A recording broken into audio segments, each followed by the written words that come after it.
Assalamualaikum warahmatullahi wabarakatuh.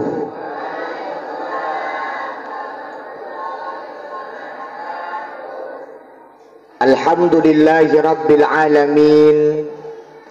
Wassalatu wassalamu ala ashrafil anbiya'i wal mursalin wa ala alihi wa ashabihi ajma'in, amma ba'd.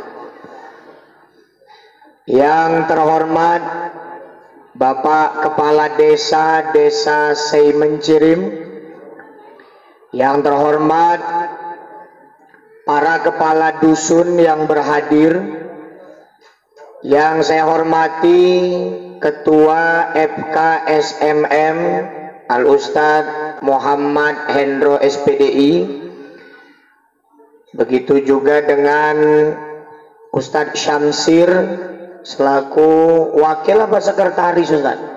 Wakil ketua.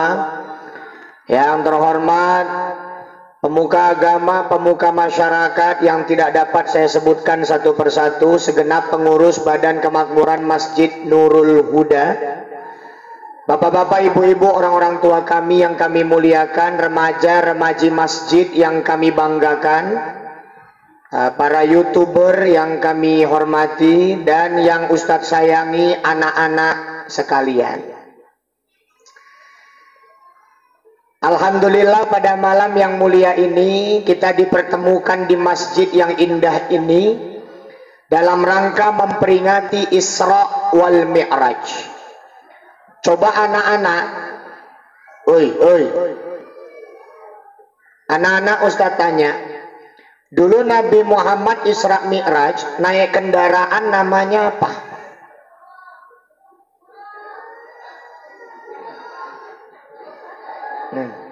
Apa coba?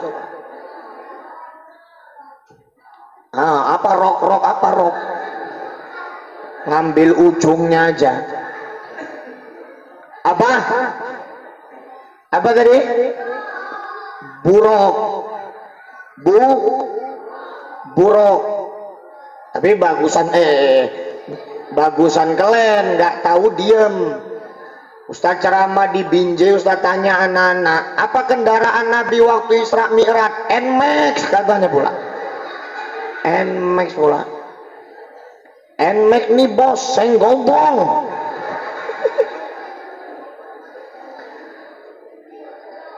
Nabi Muhammad Isra Mi'raj naik kendaraan namanya buruk. Buruk itu binatang dari surga. Kecepatannya luar biasa, langkah kakinya sejauh batas mata memandang. Jadi misalnya nggak ada pohon, nggak ada rumah, mata kita sampai mana pandangannya, segitu jauhlah langkah kaki buruk. Nabi Muhammad Isra Mi'raj dari Masjidil Haram, di mana letaknya? Di mana? Di kota apa? Di kota Mekah. Nanti tanggal 26 Pak Kades mau berangkat ke sana.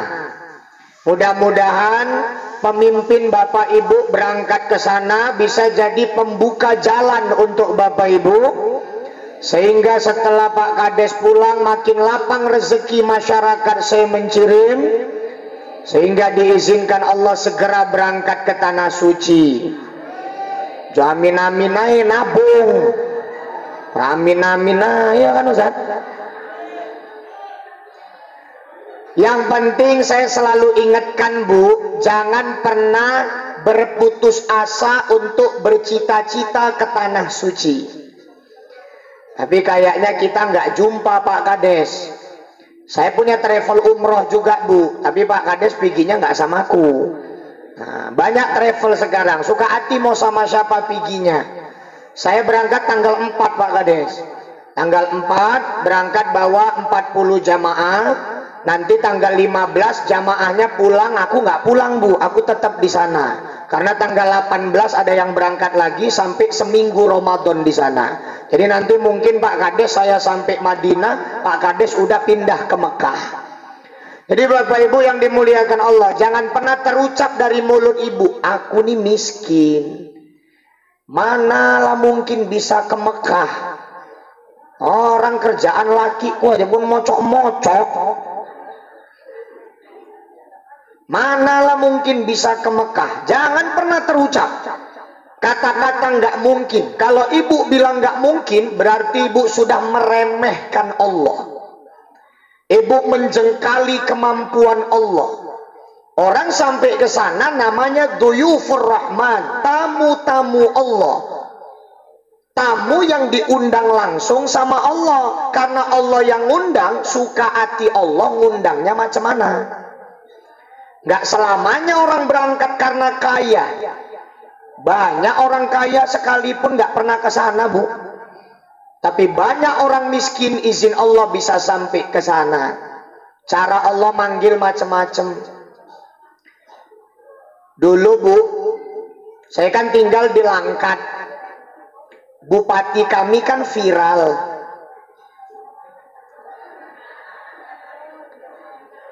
Ya kan? Gara-gara kasus kerangkeng. Tapi saya berusaha menilai orang, Pak, objektif, nggak hanya dari kekurangannya. Setiap orang ada kurang, ada lebih. Nama bupati kami kan Pak Cana. Pak Cana ini dulu sebelum ketangkep, dari sejak sebelum jadi bupati sampai sebelum ketangkep, itu 300 orang lebih sudah diberangkatkannya ke Tanah Suci dengan uang pribadinya. Allah Ustadz, nggak jelasnya itu uangnya. Jelas nggak jelas itu urusan dia sama Allah.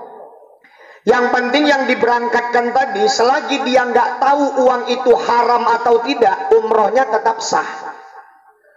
Hasil dari mana duitnya itu urusan Pak Cananya sama yang kuasa. 300 orang lebih diberangkatkannya ke Tanah Suci. Tahu ibu yang diberangkatkannya siapa? Bilal mayat sama penggali kubur. Yang maaf cakap, Amit nih ya, Amit, penggali kubur Bilal mayat nih kalau ngandalkan duit sendiri, mau berapa puluh tahun nabungnya biar ke Mekah.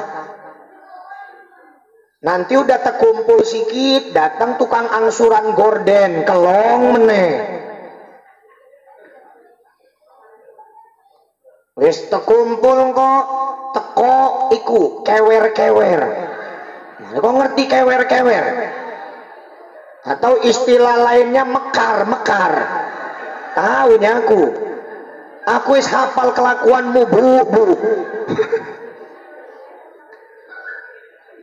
Nggak terkumpul-kumpul, tapi melalui perantara orang kaya yang dermawan, izin Allah, Bilal mayat penggali kubur bisa sampai ke Tanah Suci. Ada orang tua miskin, nggak punya duit, dia cuman punya anak pinter ngaji, dia cuman punya anak hafiz Quran, suaranya cantik, bacaannya bagus, ikut MTQ kabupaten. Tanya Pak Kades, sekarang MTQ kabupaten, Bu, juara 1, hadiahnya paket umroh.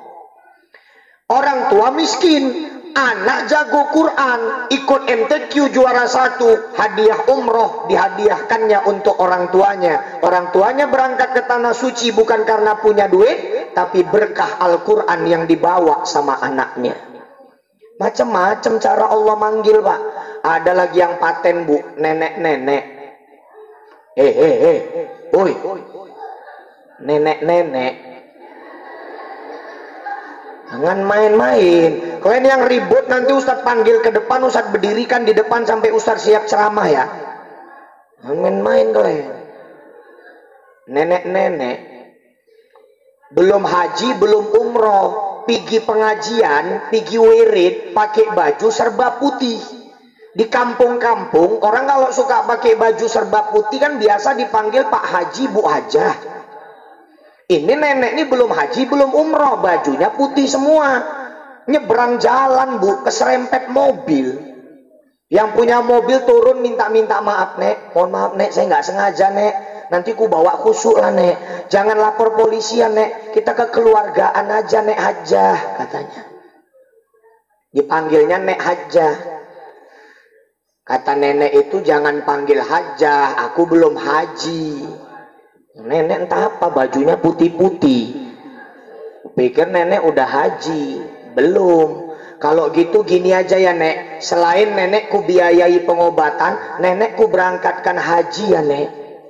Cuman gara-gara keserempet bu pergi haji nenek ini. Itu maka ibu yang mau cepat ke Mekah jalan kan rame.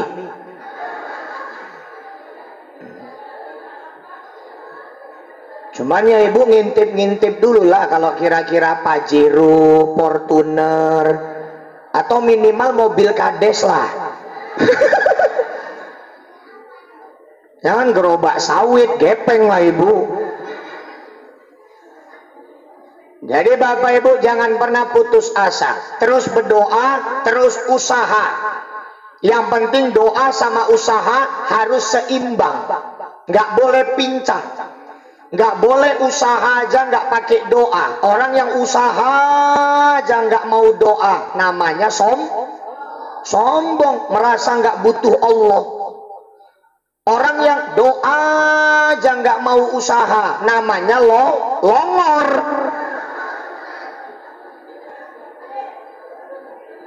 Doa sama usaha itu harus seimbang.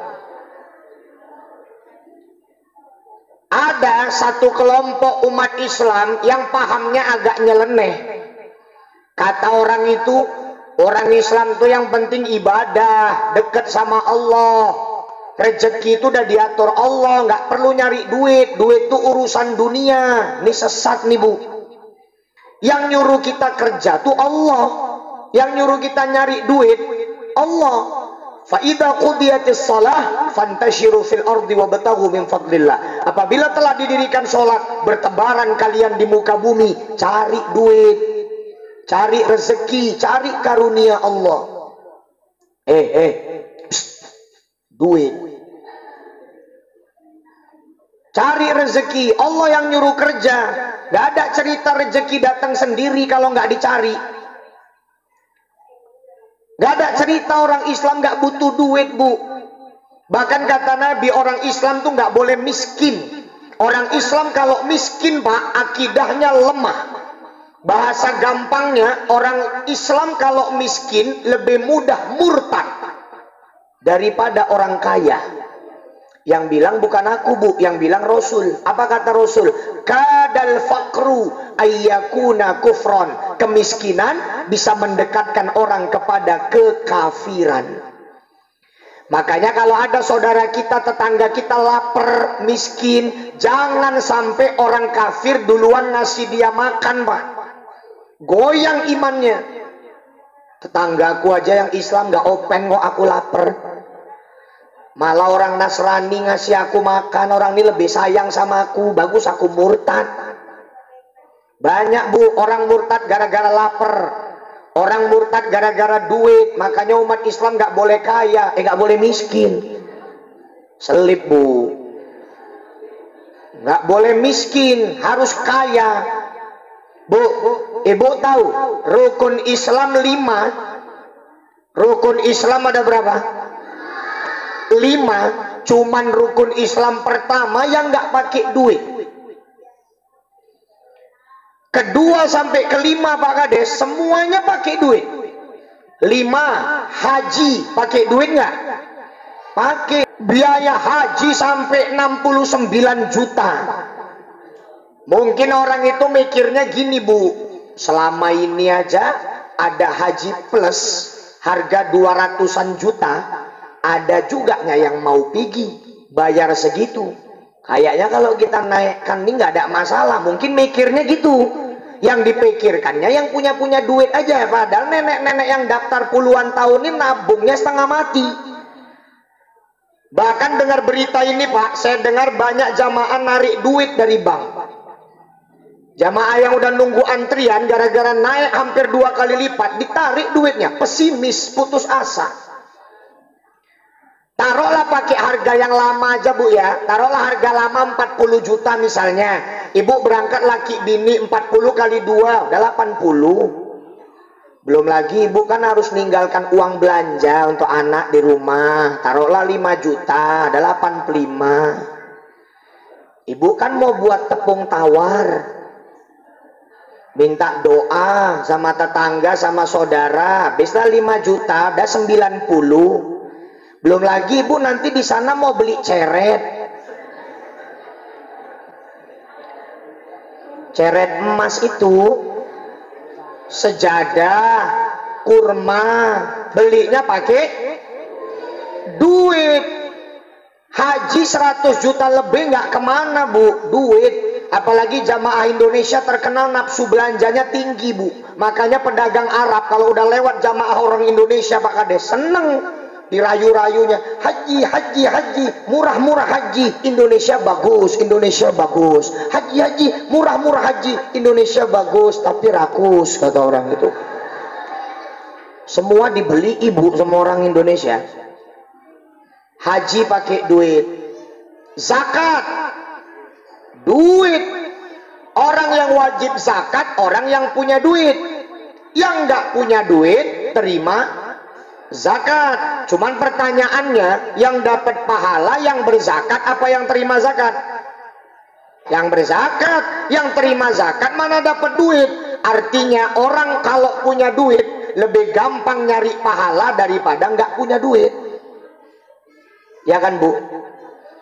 Loh, ibu punya duit bisa ke tanah suci. Di tanah suci Pak Kades nanti nabung pahala enak kali Pak Kades. Pak Kades sholat di Masjid Nabawi pahalanya 1000 kali lipat. Sholat di Masjidil Haram pahalanya 100.000 kali lipat.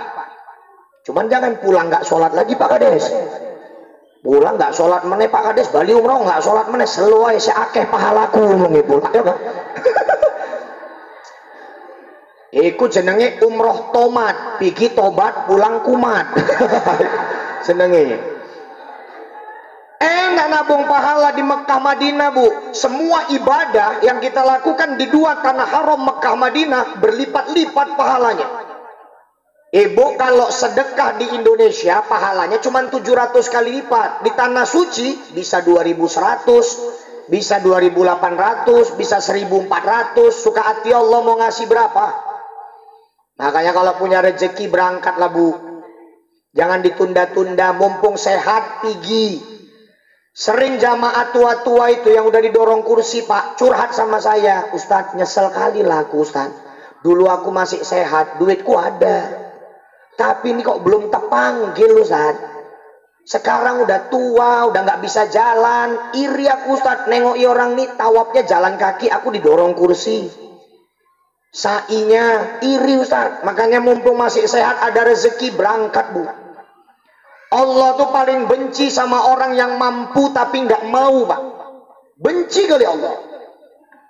Mampu tapi nggak mau. Kata Nabi, man lahu sa'atan falam yudhi fala yaqrabanna musallana. Siapa yang mampu berkurban tapi nggak mau berkurban, jangan didekatinya tempat sholatku, kata Nabi. Nabi benci bu, orang mampu tapi nggak mau. Jadi kalau ada orang punya duit cukup untuk ke tanah suci, tapi dia lebih milih renovasi rumah, padahal rumahnya masih cantik, ini orang dibenci Allah nih. Duitnya cukup ke tanah suci, tapi dia lebih milih ganti mobil, padahal mobilnya masih bagus. Allah benci bu.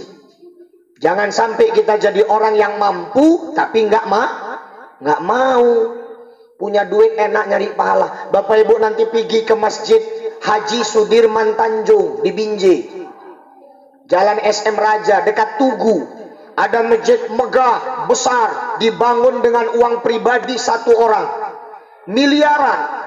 Di terasnya ada TV Pak, untuk siaran langsung kejadian dalam masjid. Jadi bapak sholat Jumat terlambat dapatnya di teras, bapak nggak perlu dangak-dangak gini nengoki khotibnya di dalam, nengok TV aja udah kejadian di dalam masjid, siaran langsung.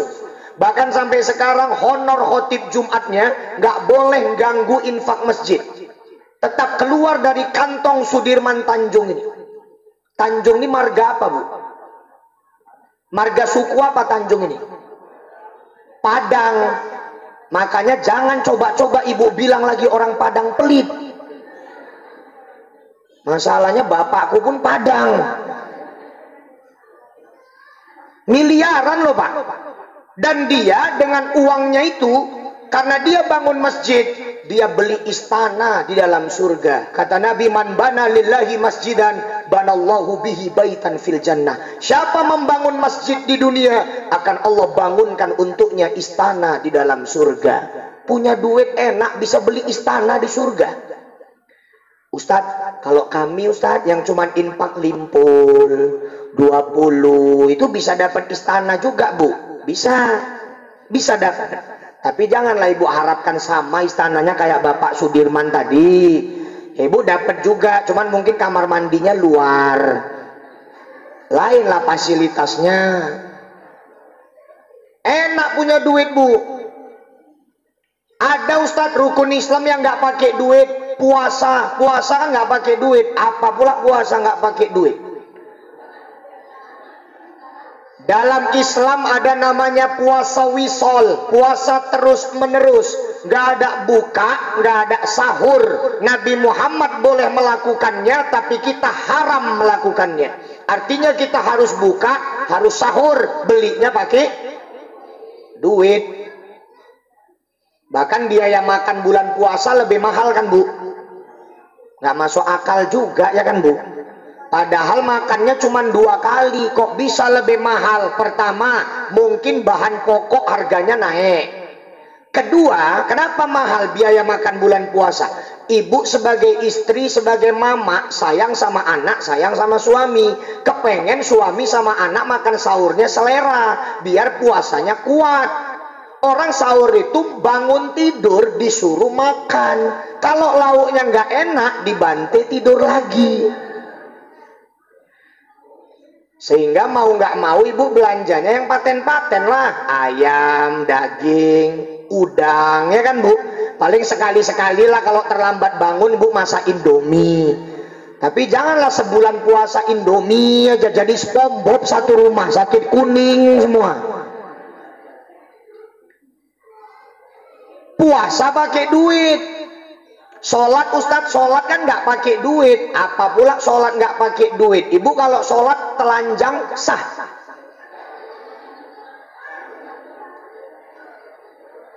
Berarti kan kita harus beli pakaian, Pak, untuk nutup aurat. Telekung sekarang paling murah cepek limpul. Ustadz kok tahu? Mamaku jualan. Tapi ibu nggak usah pesen ya, nanti aku repot sendiri, Bu. Nanti aku diundang ceramah lagi, selain ceramah aku ngutip angsuran. Kan nggak kerjaanku, coba ngapain ya kan Ustaz? Jadi Bapak Ibu yang dimuliakan Allah, nggak ada cerita umat Islam nggak butuh duit. Ustadz, kan sedekah nggak harus pakai duit.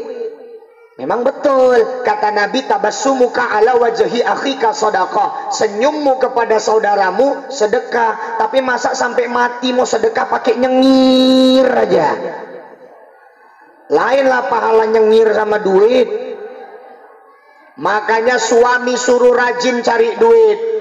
Kumpulkan uang sebanyak-banyaknya.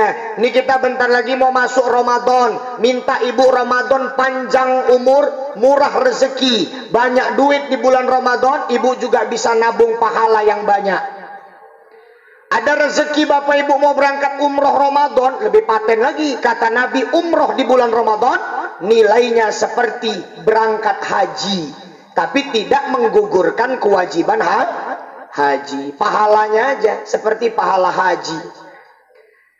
Minta Ramadan murah rezeki supaya Bu, ibu bisa banyak sedekah, pahalanya berlipat-lipat. Kata Nabi, memberi makanan berbuka kepada orang yang berpuasa, pahalanya kayak orang puasa. Jadi ibu kalau nganter gorengan ke masjid, orang buka puasa di masjid, 5 orang makan gorengan ibu, 5 orang pahala puasanya ibu dapat tanpa Allah kurangi pahala mereka. Makanya ibu nganter gorengannya jangan pas jadwal jaburan toh, ya kan? Selama ini ibu nganternya kalau pas jadwal jaburan aja, kalau enggak ya enggak nganter. Maunya tiap hari ibu nganter walaupun sikit-sikit, Bu. Allah tuh lebih senang yang sikit tapi rutin daripada banyak tapi sekali-sekali. Tahajud, Bu, 20 rakaat tapi setahun sekali. Bagusan 2 rakaat tapi tiap hari. Gitu juga ibu sedekah bukaan. Sepas jadwal jaburan aja ibu nganter walaupun cepet, gak ada apa-apanya dibanding ibu goceng tapi tiap hari. Gak apa-apa bu, goceng-goceng. Jadi nanti ibu nih semua pikirannya sama kan? Satu orang goceng. Nganter ke masjid, banjir gorengan masjid ibu. Biasanya anak-anak mandi bola nih, mandi risol pun bisa orang itu. Punya duit enak bu, makanya kita nggak boleh miskin. Kita umat Islam harus jadi umat yang kaya raya. Maka doa sama Allah, ya Allah lapangkan rezekiku di bulan Ramadan, ya Allah tambahkan uang belanjaku di bulan Ramadan. Mintanya sama Allah, tapi di kuping suami, supaya lebih cepat tembus proposalnya. Jadi Bapak Ibu yang dimuliakan Allah, sekali lagi mudah-mudahan kita semua lapang rezeki, sehingga kita bisa mengumpulkan pahala dengan rezeki yang Allah berikan kepada kita. Amin. Amin ya rabbal alamin. Bapak Ibu, ini kan kita peringatan Isra wal Mi'raj. Isra wal Mi'raj ini kan ulang tahunnya ibadah sholat. Pak, Bu, belajar dari masjid yang ada di Alur Tani. Bapak tahu Alur Tani, Pak? Kampung Lalang itu ya, daerah Gaperta apa namanya, Tanjung Gusta, ya, Alur Tani. Saya tanya sama ibu, nak, dengar. Saya tanya sama ibu yang datang ini, coba angkat tangan siapa yang tadi ikut sholat Isya berjamaah di sini? Nggak ada kan? Siap Isya di rumah baru ibu kemari kan? Ada pun yang belum sholat nih, ada yang berani ngaku? Angkat tangan. Jadi Pak, saya pernah ceramah di Alur Tani, salah satu masjid. Memang manajemennya bagus, jamaahnya kompak. Saya waktu itu ngisi Isra Mi'raj. Isra Mi'raj ini ulang tahun sholat. Mereka, semua jamaah yang menghadiri Isra Mi'raj itu sudah hadir sebelum Isya.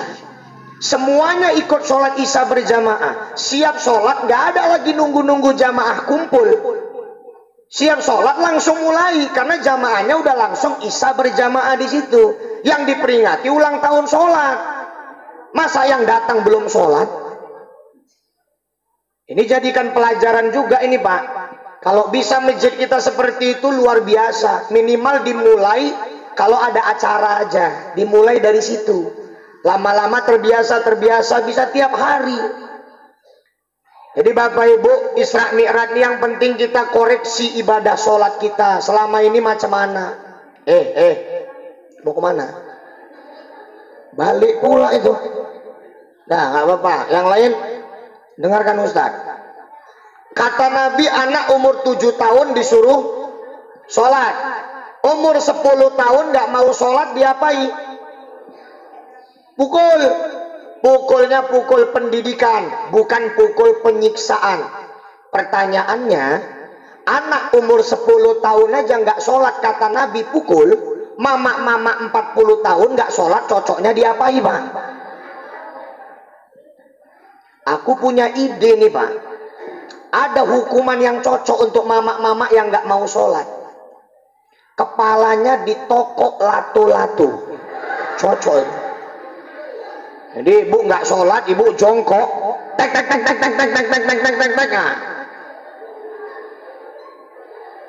Memang bagus juga adanya lato-lato ini bu, anak-anak nggak main HP aja ya kan? Tapi kalian pun main lato-lato tengok waktu. Di masjid ajan bu, dia tek. Tahu waktu. Kau bisa gaya apa kalau main lato-lato? Ada banyak gayanya kan? Ada tornado, terus apa lagi? Ada urusan kalian lah itu. Jadi Bapak Ibu yang dimuliakan Allah, maka sholat kita jaga, sholat anak-anak kita jaga, suami kita ingatkan sholat. Kita kan kepengen satu rumah, satu keluarga kumpul lagi di surga. Ibu mau nanti di surga jadi janda bu? Ibu pengen di surga kumpul sama suami ya kan? Kumpul sama anak. Mau nggak masuk surga sama mama? Sama bapak? Belajar Quran, ngapal Quran. Kata Nabi, anak ngapal Quran bisa nolong 10 keluarganya dari api neraka. Mamanya tukang nyeritai orang, bapaknya tukang main judi di warung, masuk neraka. Rezeki anaknya hafal Quran pula, ditarik bapak mamanya dari neraka, digandeng masuk ke dalam surga.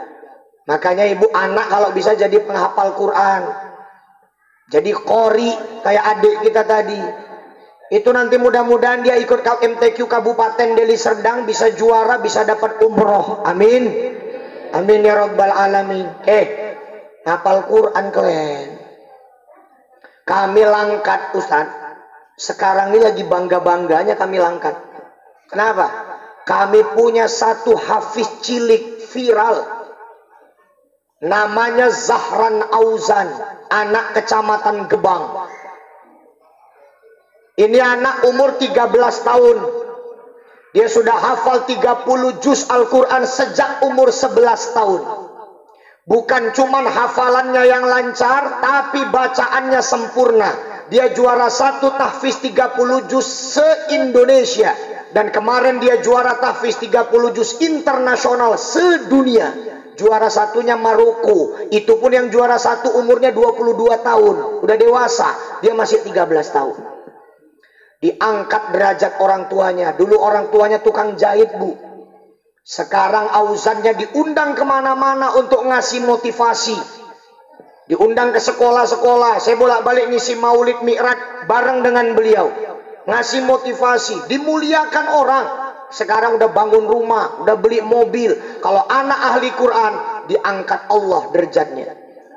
Pulang dari MTQ Hafiz Internasional kemarin, dapat hadiah berapa kemarin? Dirupiahkan 700 juta lebih. Belum lagi bonus dari bupati, belum lagi bonus dari gubernur. Bonus dari gubernur sekeluarga diberangkatkan umroh. Kalau anak ahli Quran, gak ada ruginya, Bu. Sekarang ahli Quran dimuliakan dunia, dimuliakan di akhirat. Tanya polisi tentara. Sekarang mau masuk polisi tentara, kalau hafal Quran, bebas testing. Dimuliakan Allah para penghafal Quran. Maka kalian belajar Quran. Ini anak-anak, Bu. Ada anak ibu yang sekolahnya sekolah umum. Sekolah umum maksudnya dia nggak MTS, nggak ibtidaiyah, ada kan? SMP negeri, SD negeri. Tanya sama anak ibu yang sekolah umum. Nak, kau belajar agama seminggu berapa jam, nak? Tanyalah. Ada yang guru di sini. Anak sekolah umum belajar agama, tahu ibu seminggu berapa jam? 2 jam. Kita hidup dengan agama, mati dengan agama. Nanti di akhirat yang ditanya agama. Seminggu belajar agama 2 jam, cukup ibu rasa? Maka ibu yang anaknya sekolah umum, pulang dia sekolah, suruh dia ngaji madrasah. Atau undang guru ngaji ke rumah, supaya ilmunya seimbang dunia dengan akhirat. Anak-anak ini kalau nggak seimbang ilmunya, Bu, bisa tersesat, Bu. Yang diajari di sekolah kadang-kadang nggak sesuai dengan Al-Quran. Contoh, ada di sekolah diajari, Bu, satu teori namanya teori Darwin, yang bilang kalau manusia itu berasal dari monyet. Ibu yang dulu sekolah ada belajar kan? Teori Darwin, manusia dari monyet. Ini bertentangan sama Quran. Kalau cerita Quran, kita tuh dari Adam sama Hawa, ya kan, Bu? Kalau anak ibu cuman belajar sejarah dari sekolah, nggak belajar dari Quran, bisa melenceng, bisa percaya dia sama teori Darwin. Pernah kejadian, ada anak SD nanya sama mamanya, Mak, kita manusia kok bisa banyak gini, cemana ceritanya sih, Mak? Mamanya jawab, oh nak, dulu pertama Allah nyiptakan Nabi Adam, habis itu Hawa, lahir anaknya Habil, Kobil, kembaran-kembarannya, nikah silang, jadilah banyak kayak kita sekarang. Oh, berarti kita dari Nabi Adam ya, Mak? Iya.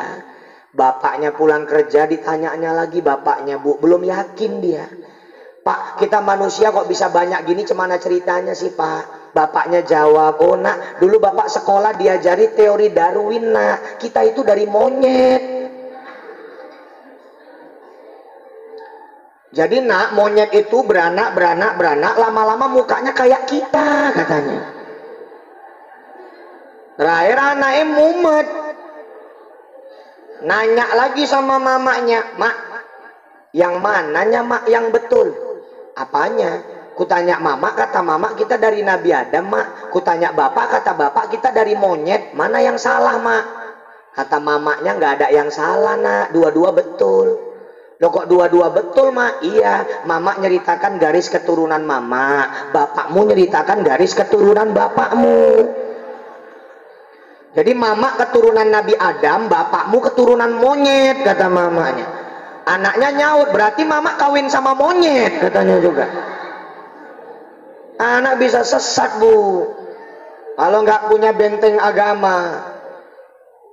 Ini lagi, aliran-aliran macam-macam. Ada namanya sekarang nak, ada namanya ateis.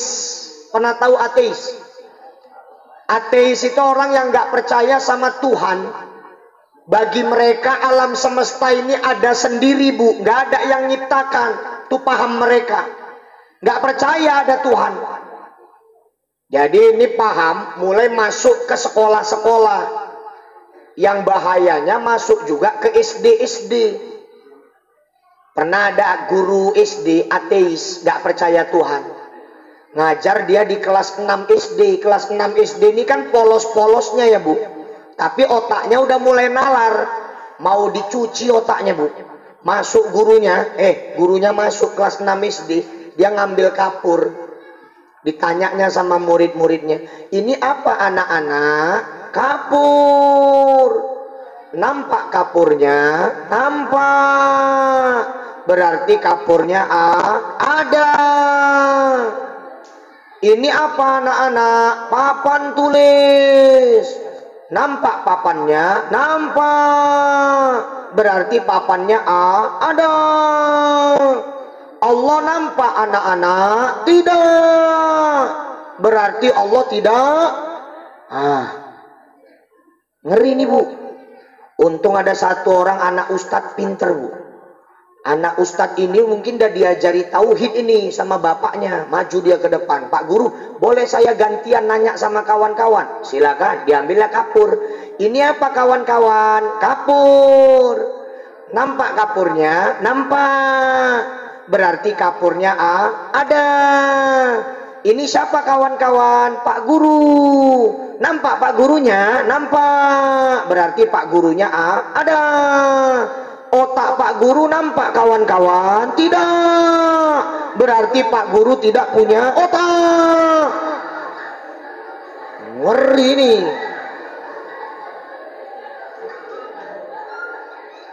Makanya kalian belajar agama, belajar Al-Quran. Kita orang tua nih cita-citanya nggak muluk-muluk, ya kan bu?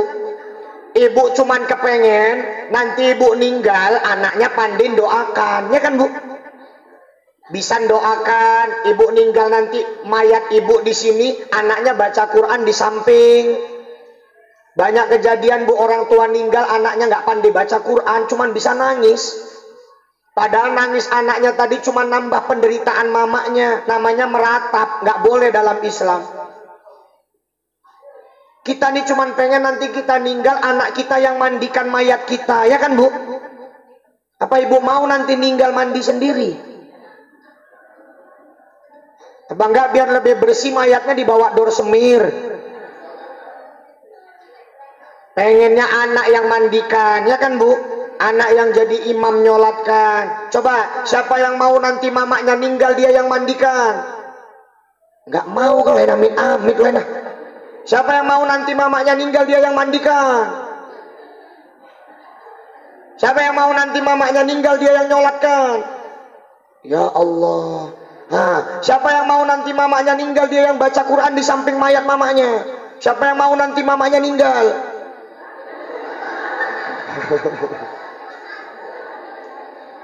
Mungkin banyak warisan mamanya bu, udah gak sabar dia. Dari bapak ibu yang dimuliakan Allah, maka anak-anak kita harus kita seimbangkan ilmunya antara dunia dengan agama. Jaga sholat mereka, ingatkan. Ke masjid pak, anak-anak ini dibawa. Jangan main-main. Di masjid anak-anak ini dibawa pak. Karena mereka yang akan meneruskan perjuangan bapak-bapak memakmurkan masjid ini. Walaupun bawa anak-anak ke masjid ada resikonya, ya kan bu? ribut, main-main. Tapi itulah memang dunianya anak-anak. Anak-anak sekarang lain sama anak-anak dulu. Nggak bisa dikasari anak-anak sekarang. Kalau kami dulu, Bu, kecil aku dulu dipelototi aja aku takut. Anak sekarang coba bapak tes pelototi, apa enggak dia? Apa enggak? Nah, salam dari Binjai wah. Lain anak sekarang sama anak dulu beda. Boleh dimarahi, boleh ditegur, tapi jangan jangan diusir. Dunianya memang dunia main-main. Bapak pun dulu kecil kayak gitu juga ya kan, Pak? Makanya dibimbing anak-anak kita nih, kalian pun tingkah, kalian jangan aneh-aneh di masjid. Sarung dililit-lilit, dipecut, cetar, pulang nangis. Ada dekat rumahku, Bu, anak-anak kalau di masjid, waduh, bandelnya 17 setan, Bu. Mungkin kalau setan ketemu dia, setannya yang baca ayat kursi, Bu. Saking bandelnya ini anak. Kawannya lagi sholat bagus-bagus, udah mau siap, at-tahiyatul mubarakatus, dikasihnya jempol, kalah kau kan katanya. Yang lebih parah lagi, kawannya bagus-bagus sholat, pas lagi ruku dari belakang dicucuk, jerit. Jangan main-main kalian. Anak-anak ini, Bu, ngasih taunya gini, ini masjid rumahnya siapa? Kalau kalian ribut, kalian main-main, yang marah yang punya rumah. Siapa yang punya rumah? Kalian lebih takut dimarahi Allah apa dimarahi wawak-wawak? Makanya anak dari kecil tuh, Bu, diajari takut sama Allah, jangan diajari takut sama makhluk. Kan banyak kita gitu, Pak. Anak dari kecil ditakut-takuti sama makhluk, nangis saja nggak berhenti-berhenti. Cuk, cicak. Diajari takut sama cicak. Nanti anak dibawa wirid, lasak. Oh, jangan main-main, tuh wawa itu melotot wawa itu. Diajari takut mau wawa. Oh, jangan nakal napa. Jangan tuh polisi megang tembak tuh polisi. Diajari takut sama polisi. Apa nggak razia putar balik? Jadi anak-anak ikut ke masjid, tapi jangan main jangan ribut. Jaga sholat, Bu. Kenapa kita harus sholat? Sholat itu pembeda antara muslim dengan kafir. Yang bedakan adalah sholat. Yang bedakan ibu sama orang kafir bukan jilbab. Orang kafir juga bisa pakai. Di Indosiar banyak artis sebetulnya non muslim, tapi karena berperan sebagai orang Islam, apalagi sebagai istri yang terzolimi, pakai telekung, duduk di atas sejadah, doa, netes air matanya, ada musiknya, ku menangis. Itu satu hari 3 episode, Pak. Sore, habis maghrib, malam. Aku sampai apal ceritanya, Bu. Pertama kan orang itu nikah. Awalnya miskin ini, tapi karena suaminya kerja keras, istrinya mendoakan jadi orang kaya. Udah kaya, Bu, datang pelakor. Digoda suaminya, selingkuh, poligami, terzolimilah istri pertamanya. Ya itu tadi, kalau udah terzolimi, doa dia pakai telekung. Kalau udah doa, biasanya suami sama istri keduanya kena azab. Biasanya kecelakaan, Pak. Kalau udah kecelakaan, datanglah polisi. Yang polisinya asik wawa itu aja orangnya. Aku udah kutandai itu, Pak. Pasti wawa itu aja polisinya.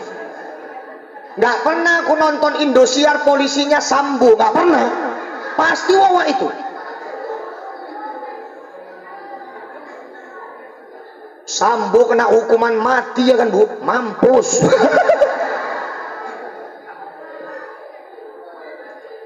edit.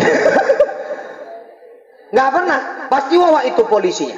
Udah kecelakaan dibawalah ke rumah sakit, ya kan, Bu? Rumah sakitnya pun itu aja. Dokternya pun itu juga. Cacatlah suaminya, kadang-kadang kakinya puntung, kadang-kadang matanya buta. Ditinggal pergi sama istri keduanya. Istri pertamanya juga yang tulus ikhlas ngerawat dia. Iya kan Bu? Terakhir dia pun sadar, balik dia ke istri pertama, tobatlah dia, tamat. Sekarang kalau udah tamat Bu, ada perempuan pakai baju serba putih. Di taman ada lilin-lilinnya, ada lampu-lampunya, ya kan? Jalanlah dia sambil ngomong, begitulah rumah tangga. Hafal aku ceritanya. Yang bedakan bapak sama orang kafir bukan peci. Orang kafir pun bisa berpeci. Dulu kita pernah punya gubernur Rudolf Pardede, ya Mbak. Balihonya di mana-mana berpeci juga. Peci ini bukan atribut agama, ini atribut negara ini. Yang bedakan kita sama orang kafir sholat, bukan KTP. Kata Nabi, man taraka sholata muta'ammidan faqad kafara dhihara. Siapa yang meninggalkan sholat dengan sengaja, di mata Allah dia kafir yang nyata. Jadi walaupun KTP ibu Islam, kalau suka meninggalkan sholat dengan sengaja, di mata Allah ibu kafir. Mati dalam keadaan meninggalkan sholat dengan sengaja, bisa jadi matinya mati kafir. Orang yang mati kafir, khalidina fiha abada, kekal dalam neraka selama-lamanya, tidak akan masuk ke dalam surga. Yang jadi masalah, kita nggak tahu mati ini datangnya kapan. Maka jangan nekat kita ninggalkan sholat Pak. Takutnya lagi awak ninggalkan sholat, di situ pula datangnya ajal. Makanya Bapak Ibu, kalau mau sholat terjaga, cemana caranya? Anggap mati akan datang secepat-cepatnya. Misalnya nih, malam ini datang malaikat Israel jumpai ibu. Malaikat Israel bilang ini, Wak, amit ya Wak. Besok habis subuh nyawa wawakku cabut disuruh Allah, kata malaikat Israel. Ibu udah tahu besok habis subuh ibu mati. Malam ini ibu bisa tidur nggak? Siapa yang bisa tidur? Tahu besok mati. Apa yang ibu buat? Karena ibu besok mati, selama ini nggak pernah tahajud. Karena tahu besok mati, kemaruk ibu. Satu malaman ibu tahajud. Bengkak kaki, bengkak mata, nggak peduli ibu. Selama ini Quran tetonggok di lemari. Tahu besok mati, satu malaman ibu baca Quran. Karena tahu besok mati. Maka cara menjaga ibadah sholat, anggap mati datang secepat-cepatnya. Ini kita udah siap isya. Anggap habis subuh kita mati. Kita nggak berani ninggalkan sholat subuh. Siap subuh rupanya masih hidup. Anggap habis zuhur mati. Jadi kita nggak berani ninggalkan sholat zuhur. Habis zuhur alhamdulillah masih hidup. Anggap habis asar mati, kita nggak berani ninggalkan sholat asar. Begitu seterusnya. Jadi sholat ini jangan disepelekan Bu ya. Sholat ini juga penentu ibadah lain diterima atau tidak oleh Allah, yang menentukan sholatnya. Zakat kita, puasa kita, haji kita diterima atau tidak tergantung sholatnya. Ada namanya matematika sholat. Ibu pernah dengar matematika sholat? Matematika sholat tuh gini Bu, sholat itu nilainya 1. Ibadah lain selain sholat, puasa, zakat, haji, dan lain-lain nilainya 0. Apa maksudnya? Kalau kita sholat, kita dapat nilai 1. Udah sholat kita puasa, nyantol 0-nya, jadi 10. Udah sholat puasa kita zakat, nambah lagi 0-nya, jadi 100. Haji kita nambah lagi, jadi 1000, begitu seterusnya. Tapi kalau kita rajin puasa, rajin zakat, haji tiap tahun, sampai gelarnya nggak sebiji, hahaha gelarnya, karena tiap tahun haji. Tapi kalau nggak sholat, nilainya 0. Sholat ini jangan disepelekan. Maka Bapak Ibu yang dimuliakan Allah, ini ulang tahun sholat. Ayo kita manfaatkan untuk meningkatkan kualitas sholat kita. Oh, aku selama ini masih bolong-bolong sholatku. Kata Ustadz, kata Nabi, Bapak kafir yang ninggalkan sholat. Mulai besok aku nggak berani ninggalkan sholat. Jadikan ini momen muhasabah. Oh, aku selama ini sholatku udah nggak tinggal, terjaga. Tapi aku sholat patok ayam. Sholatku cepat kali, nggak ada tumak ninahnya. Mulai besok aku lebih santai lah, lebih tenang. Ku nikmati pertemuan dengan Allah. Sholat itu ketemu Allah. Anta'budallah ka'annaka tarah fa illam takun tarah fa innahu yarah. Kita sholat seolah-olah nengok Allah. Kalau kita nggak nengok Allah, yakin Allah nengok kita. Jadi jaga sholat ini. Maka Bapak Ibu yang dimuliakan Allah, mudah-mudahan melalui momentum Isra wal Mi'raj ini kita bisa menjaga ibadah sholat kita, anak-anak kita, suami kita, keturunan kita, semuanya bisa menjaga sholatnya sehingga kita nanti semua berkumpul dalam surga Jannatun Naim. Amin. Amin ya Rabbal Alamin. Pak Kades, kami mendoakan bersama tadi istri dan Pak siapa tadi? Pak Edi.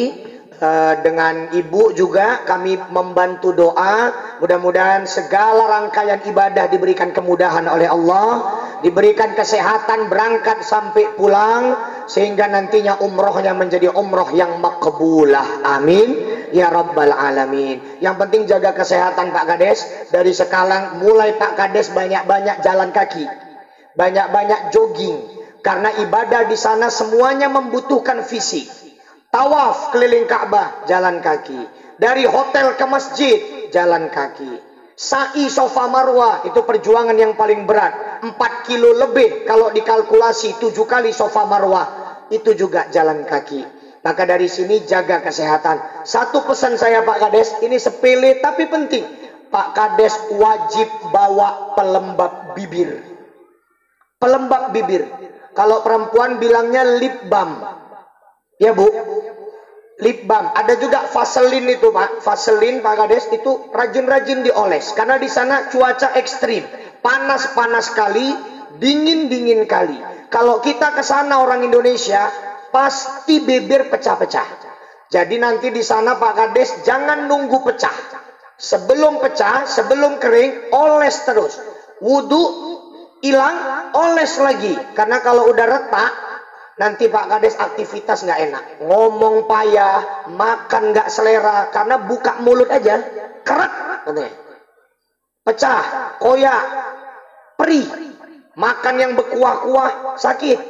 Maka itu penting Pak Kades. Itu sepele, tapi sangat penting. Jadi mudah-mudahan bermanfaat. Sekali lagi mudah-mudahan kita semua menyusul jejak Pak Kades, Pak Edi dan istri, kita sampai ke tanah suci secepat-cepatnya. Amin ya Rabbal Alamin. Mudah-mudahan apa yang saya sampaikan walaupun tidak banyak bisa bermanfaat. Mohon maaf atas segala kekurangan dan kekhilafan. Kita ketemu lagi lain waktu, lain kesempatan. Assalamualaikum warahmatullahi wabarakatuh.